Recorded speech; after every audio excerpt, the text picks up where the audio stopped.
I was trained at UT Southwestern in Dallas, and I went to a large family practice program here in Texas. And I mean, I had excellent training. I really enjoy being a doctor. I like having knowledge and understanding in order to help people change their lives. And I could not figure out why all of my patients kept getting more and more illnesses. One fall, I had over 30 patients diagnosed with type 2 diabetes. I remember sitting in my office thinking, what the heck is going on? Like, these are people who some of them had seen me regularly for 10 years. All that was happening is they were getting worse. It's easy to blame them. You know, they're not listening to me, they're doing the wrong things. It's easy to blame them, but what if I'm to blame? What if all of my excellent training wasn't excellent enough? I just decided, all right, I'm gonna start looking into some things. To me, it made sense to start with nutrition. Picked up some books and started reading, and I followed the trails, and some of the books led to a dead end, and some books kept opening new doors and new doors.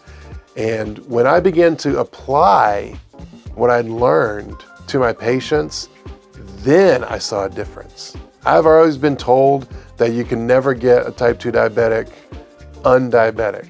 And I started getting people's A1Cs back down to normal. And people didn't need medicines as much anymore. And people's blood pressure was getting normal. I couldn't believe that just by intervening in the area of nutrition, we could make all these differences happen. You know, as a scientist, I've continued with the trial and error process. I'm constantly learning. I'm constantly keeping myself updated. In the past 15 years, the field of obesity study and functional medicine, they've all grown, and there's been lots of information added. And so it's my job to stay on top. And so now we start getting into, you know, our relationship with food and how food encourages or discourages us, and how people in our life encourage or discourage, you know, our habits. The process that I have at this point involves nutritional changes, fitness, just proper basic fitness, better sleep, and stress management and mindfulness. All of those things interrelate.